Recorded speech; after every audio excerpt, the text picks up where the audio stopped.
Marriage, divorce, matrimonial property. Big words that for the ordinary trailblazer can become quite overwhelming.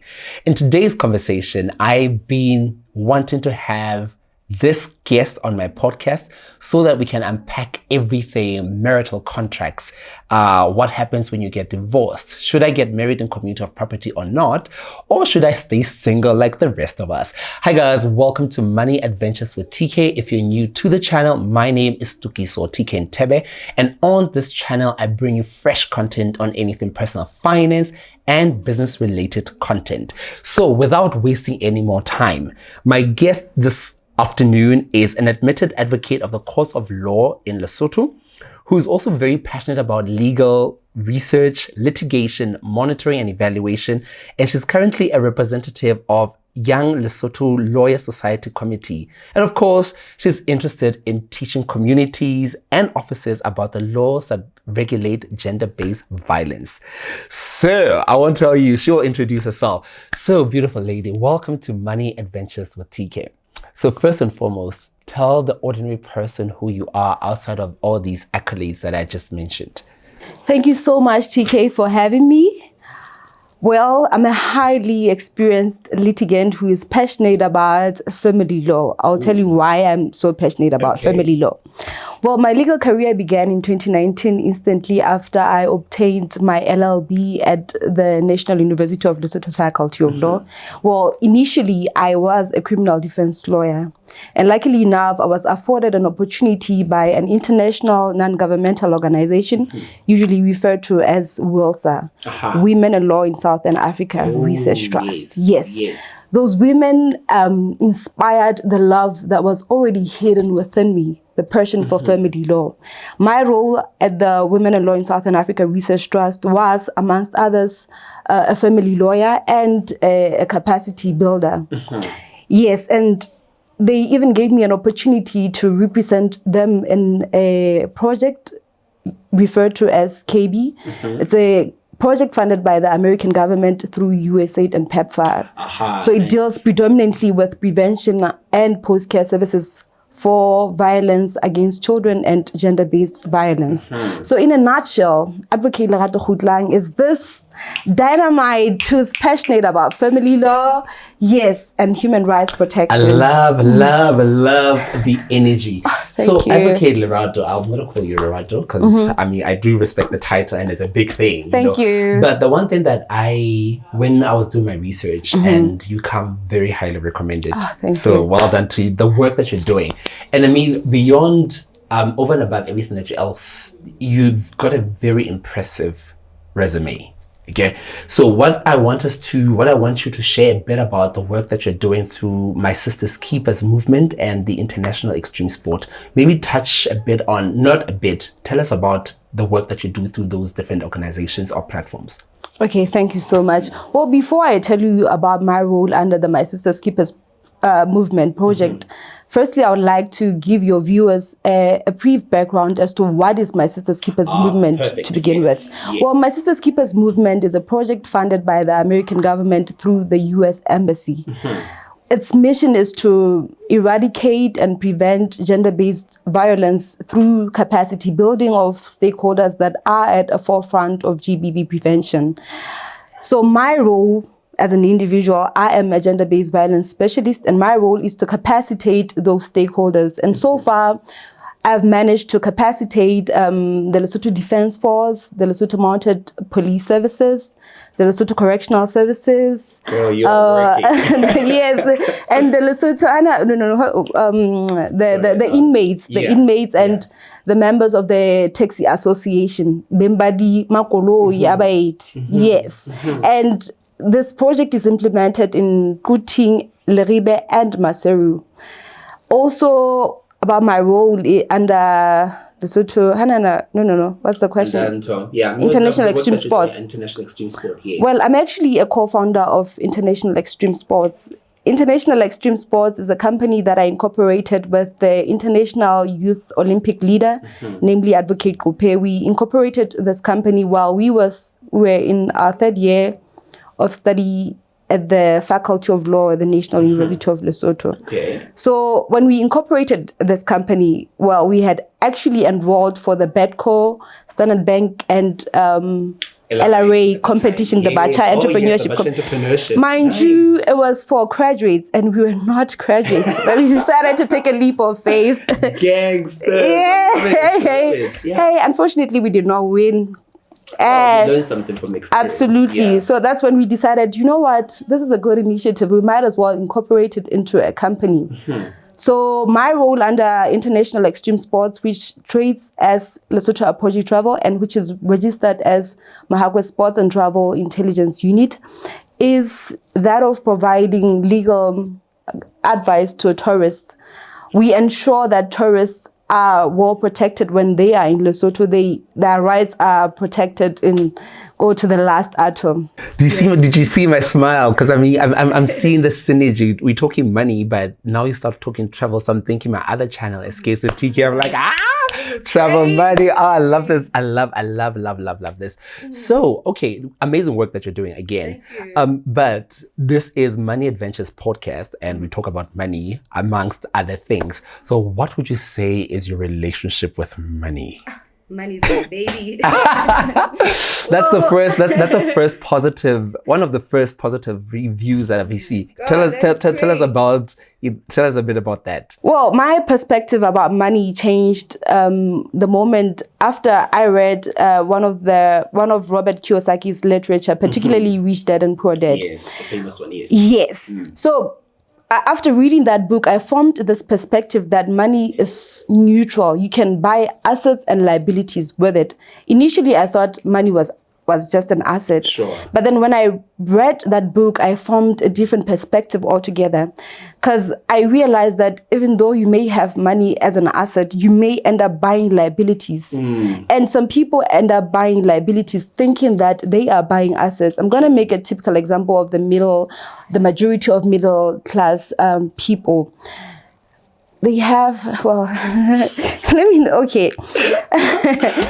Please share. Okay, some may end up buying this luxurious car, thinking that they are buying assets, only to find out that they're actually spending more money than the money that they are making from those vehicles. So in as much as it may seem like an asset at the face of it, it's actually a liability. So my relationship with money, I consider money as water. It's neutral as water. So you can channel it to become an asset, or you can channel it to become a liability. So the choice is yours. And the funny thing is, once those luxurious cars drive off the dealership floor, the depreciation on some of them is ridiculously high. So Absolutely. High. Okay, now that we are... so before we continue, we've decided to have a wine because the conversation is quite intense. Not too much wine so that we can still function, but a bit of wine just to calm the nerves. So the wine of the day is also a new feature on this. So this is the Warwick First Lady Cabernet Sauvignon from South Africa 2021. And of course, it's one of my favorite wines because Warwick is such a beautiful wine house. So usually it's a kind of serve, so it's better served and paired with red meats, if I'm correct. I'm not a wine connoisseur, I'm on my journey to become that. So this is what's keeping us company throughout this very important conversation. So we're talking marriage, we're talking divorce, we're talking matrimonial property. So first question for the day is, what constitutes a marriage in the Lesotho context? Okay, before I answer your question, I should bring it to the attention of your viewers that Lesotho has a dual legal system, meaning that Lesotho has customary law legal system and Roman Dutch law legal system. And each legal system has its own marital regime. Under the customary law, we have customary law marriage. And under the Roman Dutch law, we have civil law marriage. And in order for us to say that TK has been officially married or legally married under customary law marriage, you have to meet 3 requirements. Okay. Firstly, there has to be an agreement between 2 families, the family of the bachelor and the bachelorette. They have to agree that now our daughter is getting married into this family, and now our son is marrying Larato, you know. Secondly, there has to be an agreement between the potential spouses. They shouldn't be forced, like it used to happen back then. They have to consent. And thirdly, there has to be an agreement of bohadi. I want to emphasize this one. We are not saying that it's a requirement for bohadi to be paid for us to say that there is a legally binding marriage. We're saying there should be an agreement, because even you may even pay that bohadi 100 years later. Yeah. Yeah. But please don't get it twisted, guys. Gonna get away with murder. I know, right? That's very interesting. Hey, yes, and under the civil law, under the Roman Dutch law, particularly under the civil law marriage, well, we have quite a few requirements. Unlike in the customary law marriage, under the civil law marriage, it's not mandatory to have parental consent. You can literally walk down the aisle whether the parents are happy or not. Absolutely, without their blessing. Sure. I'm not encouraging anyone to do that, but yeah, it's a requirement. As provided that you're 21 years or above. If your age is between 16 and 20, then you definitely need a parental consent, because under the Roman Dutch law, you're not yet a major. Yes. And secondly, another requirement, apart from, I just highlighted that we don't need parental consent. Secondly, parties, potential spouses need to agree that I'm getting married to TK. You shouldn't force yourself onto me, or I shouldn't force myself onto you either. Okay. And it's also a requirement for the bachelor and the bachelorette to be single, meaning that you can't get married under civil law marriage if you're already someone's spouse. It does happen. It really does happen. Yeah, and it's actually a crime, unfortunately. A crime. You'll get arrested for it. Because basically you're defrauding the other person, or Absolutely. You're not disclosing the full picture for the other person to make an informed decision. Interesting. So does our law allow polygamy? And what about, what if we stay together? And what if you not? Does that constitute as us being married or being spouses, or what does that mean for the ordinary people who are maslalisani? What an interesting question. Now, before I answer the maslalisani question, let me answer this one pertaining to polygamy. Well, under civil law, under the civil law marriage, which is Roman Dutch law, polygamy is completely prohibited. And as a matter of fact, polygamy is a crime. It's called bigamy. It has been criminalized by the Penal Code Act of 2010. Penal Code of 2010. If you marry 2 wives under Roman Dutch law, I can guarantee you nothing but jail time. Wow. Absolutely. Okay. But under customary law, you can marry as many wives as you want. 100, 200. What do you do with 100 wives? Yeah. Solomon had so many wives. I mean, yes. So as far as cohabitation is concerned, unfortunately, our both the Roman Dutch law and the customary law does not recognize cohabitation, meaning cohabiting partners do not have any legal protection. Well, in South Africa, there was a case which was decided in 2012 where they recognized cohabitation. But unfortunately, in our case, that is not the case. That's not the case. Yes, but I have a feeling that might be the case eventually, since we adopt quite a number of precedent from the SA jurisdiction. Yeah. Yes. Yeah. Well, in an instance where, say, I know this is not part of the question, but I feel like it's relevant at this point in time. Say, I'm going to give you a typical example. Say you and I get married under civil law marriage, and you don't know that I have a husband somewhere in New Zealand, maybe. And you generally don't know.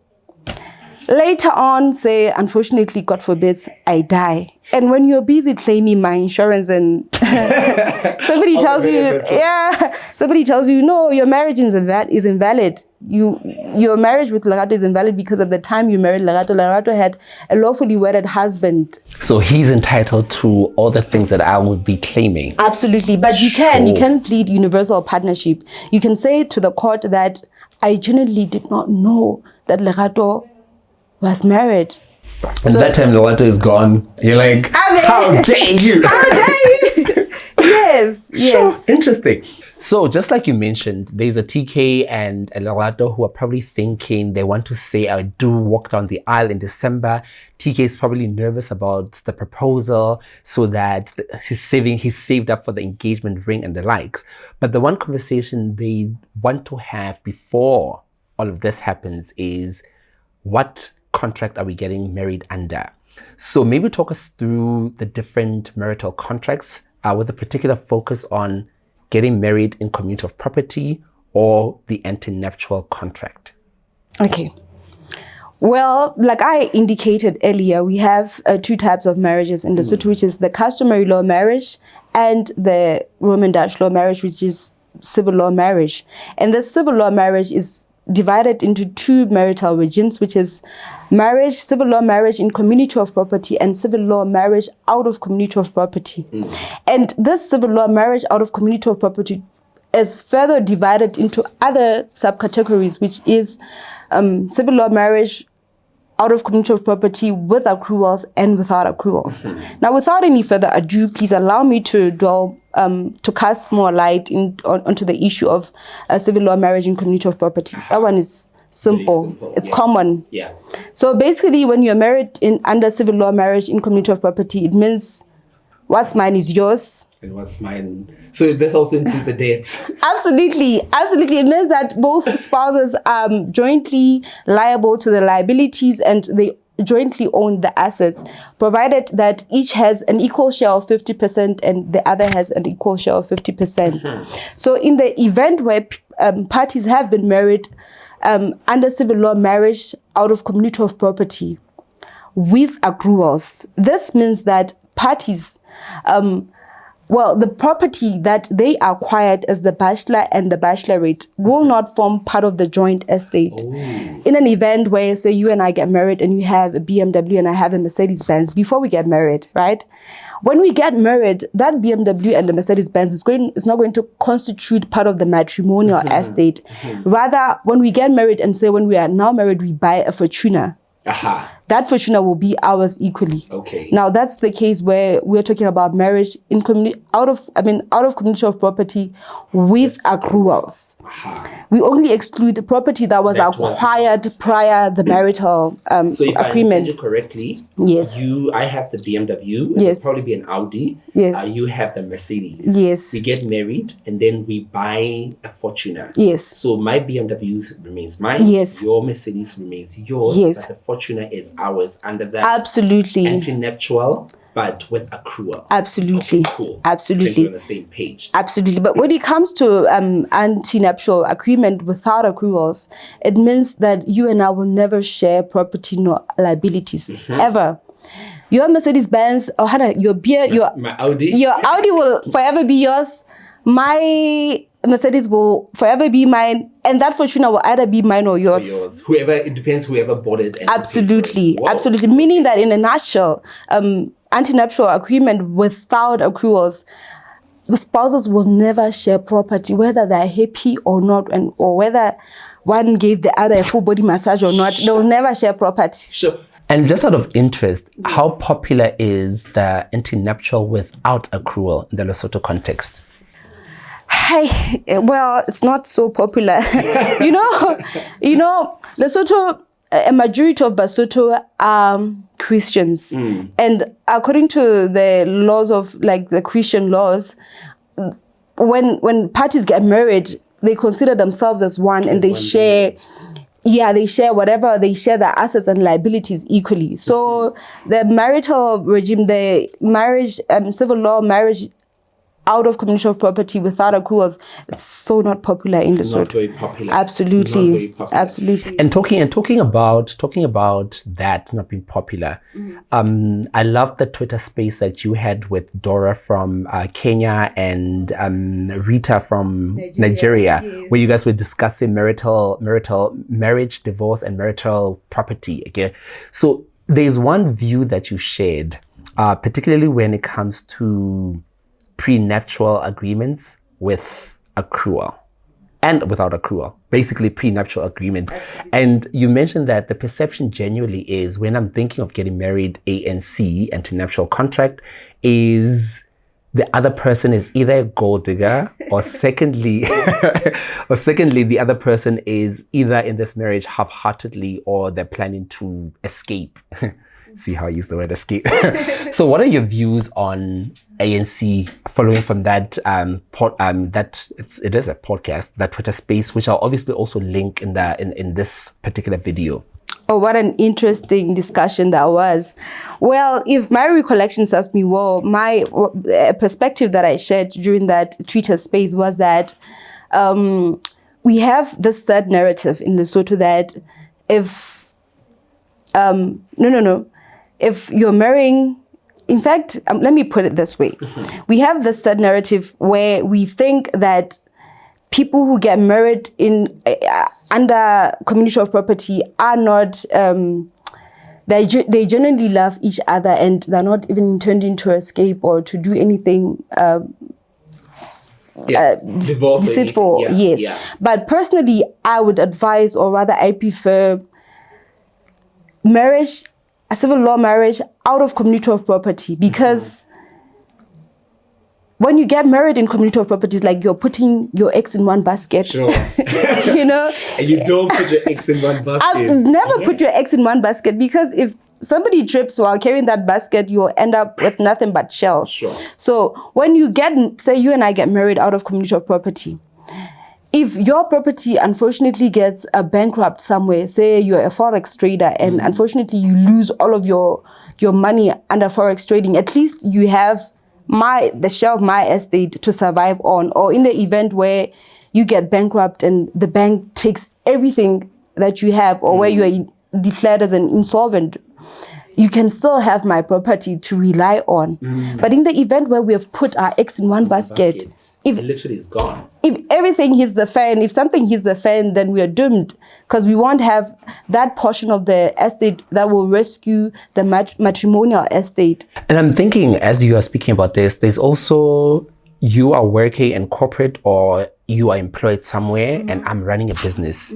And from a business perspective, you take a lot more risks in terms of trying to build the business. Now, suddenly we are married in community of property, and the business, or I've incurred a lot of debt in the names of the business, which is a private company, but I'm still liable for all those debts. Now, suddenly the entire estate is literally dissolved, because now you got a mamang bukana, so it's stressful. It's stressful. And I think also you mentioned something that's very important, Yaore. When we go into marriages and we sign these contracts, we think it's only about love. And why do we not see that this is actually a contract? That's the thing. A lot of us are so blinded by love when we get into this contract, and we turn a blind eye on the virtue that this is a contract. It's a legally binding contract with legally binding consequences. And we only know about these legal consequences when we're at the High Court trying to get a divorce, and we're like, oh my God, what? What did they say? What did I get myself into? Because at that time, we were so madly in love. You did not even know what you're getting yourself into, only to find out at a later stage. And that gives, it's one of the reasons why we have such a rapid increase of divorce cases, because a majority of youngsters conclude this legally binding marital contracts without knowing the legal implications behind it. And they only find out later on that, oh my God, what did I get myself into? And unfortunately, at that time is usually, they usually discover it at a later stage. When it's too late. So I think you already touched on the next question I wanted to ask. Yeah, there seems to be a high number of divorce cases in Lesotho, and for me that's a bit concerning. Which is also what's inspired this conversation between you and I is, what is happening? Why are people suddenly getting divorced at such a rapid rate? And again, what are the consequences, particularly when I am married in community of property? So I've signed this agreement, things are not working out, we've married in community of property, divorce.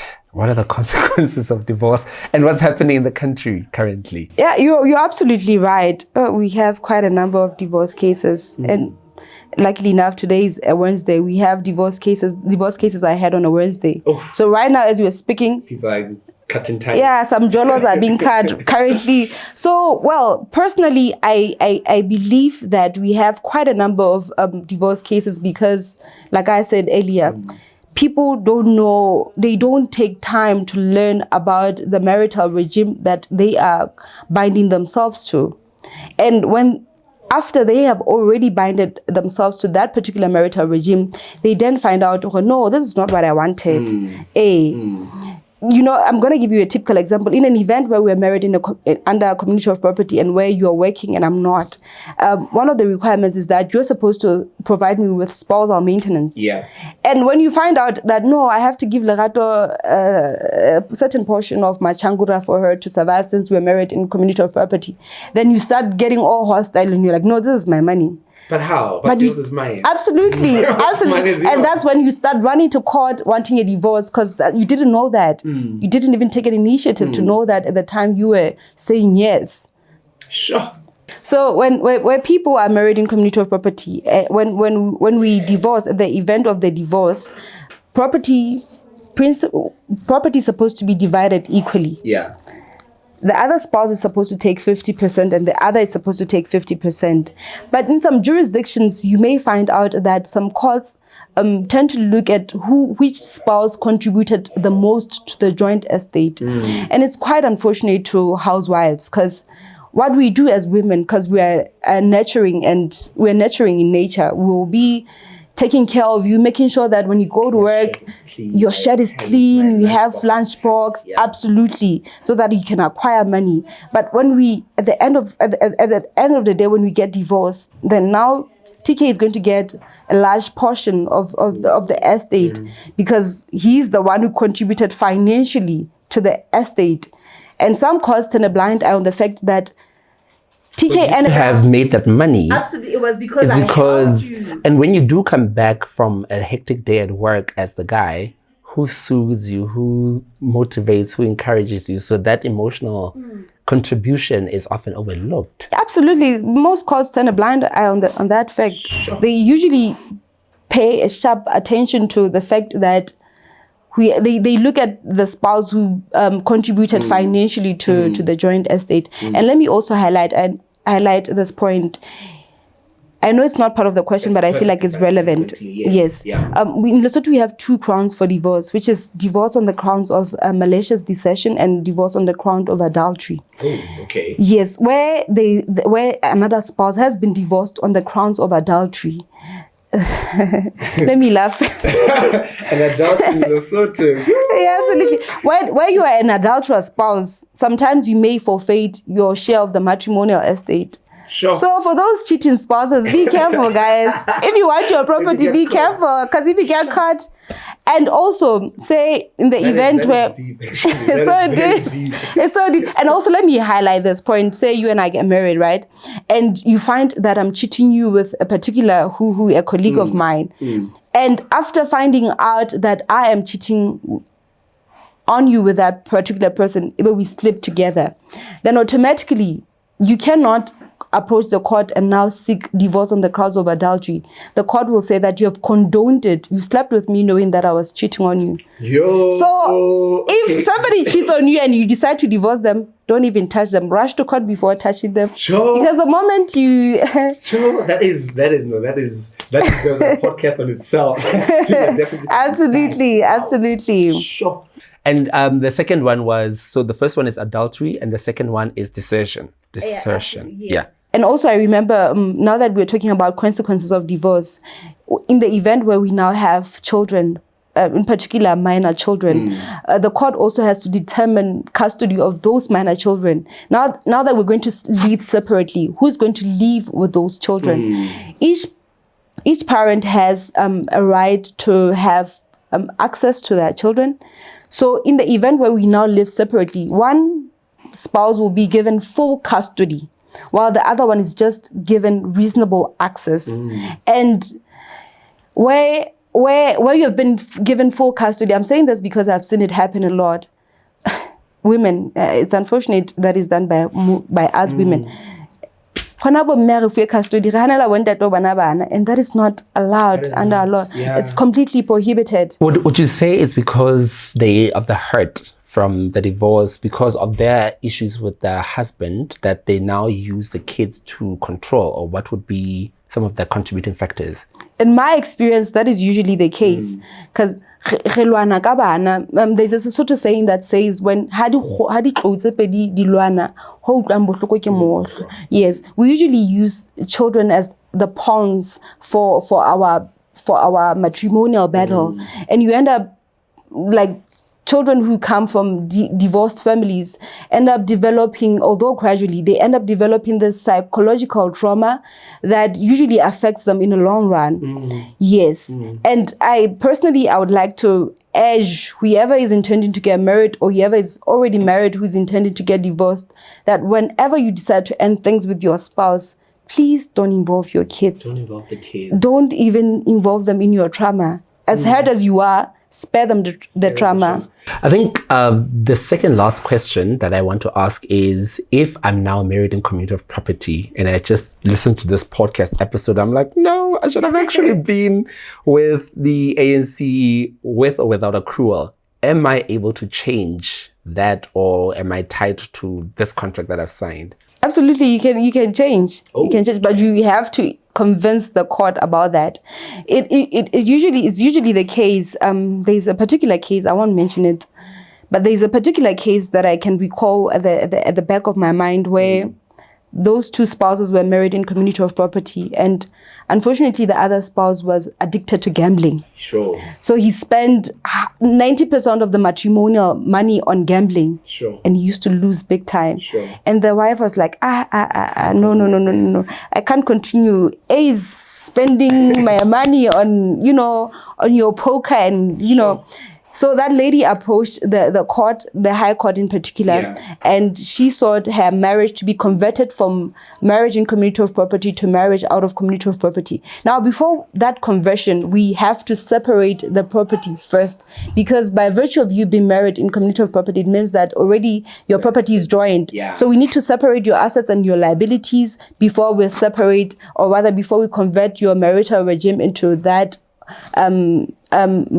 marriage out of community of property. So it's almost like you divorce and then you get remarried again. Yeah, more like that. Yeah. Because we have to divorce. We have to divert. We have to split the property first. So hectic. I know this was not part of the conversation, but I'm going to ask it anyway, because the intention is to invite you back, because I feel like this topic is so important. So the Pension Fund Act 2019, number 5 of 2019 came out. And it says that retirement benefits do not form part of the estate. So imagine a case where you and I are married and you are working and I'm working, and my retirement benefits assets do not form part of the estate. That's a conversation that I feel like we need to have and unpack, because a lot of people are, one, not completing their beneficiary nomination forms from a pension fund perspective, and two, some men are thinking, another pension, so I'm entitled to 50% of that.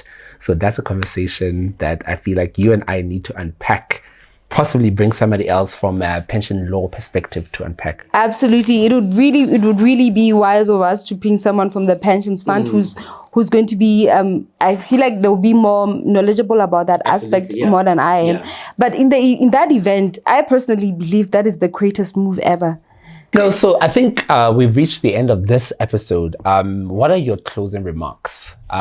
Words of encouragement, words of a quote that you want to leave the viewers with, tips that you want to leave them with. So any closing remarks just to wrap up this amazing conversation?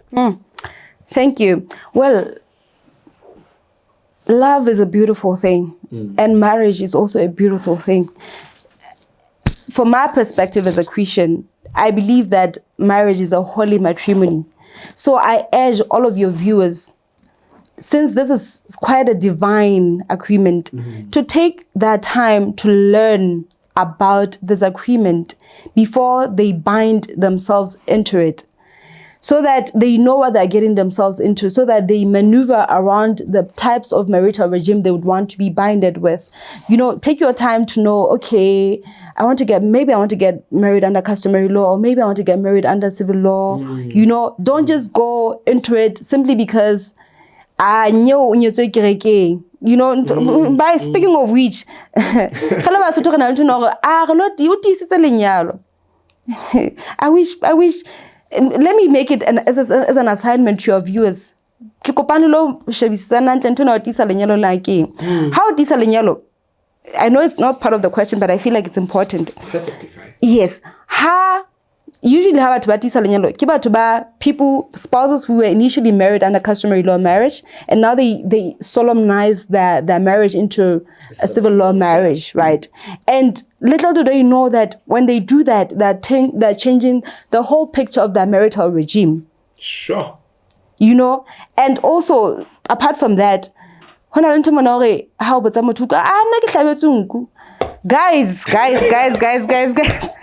you had me when I was speaking about the requirements of a legally binding customary law marriage.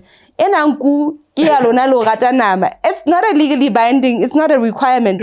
So you been that does not mean you're married. Take your time to learn more about your marital regime. Yeah, because a stitch in time says 9, honestly. Yes. Sure. See why you need to come back. Now Uncle needs to be like, wow, okay, thank you I don't know if you were done, but thank you very, very, very much for such an energizing yet such educational and informative conversations. So I'll definitely have you back on the podcast. I know we have something planned for October. I won't say what, but there's a surprise coming in October. So guys, if Ohlabesunku or Maspoti or Raspoti, whatever the case may be, it is very important for you to familiarize yourself with the different marital contracts before you say I do, before you buy that ring, before you do that. The one thing that we always do is we rush for premarital counseling. I think another one that's also very important is financial planning before you get to that point, because the other thing that contributes to people losing or ending their marriages is the finances, which we seldom speak about. So let me know in this video what you thought about this video. If you're married, if you're thinking of getting married, if you're divorced, leave a comment below and let us know what your experience has been. And of course, if you like this conversation, give it a thumbs up, because we need to get this video trending and this conversation trending, because it's very, very important.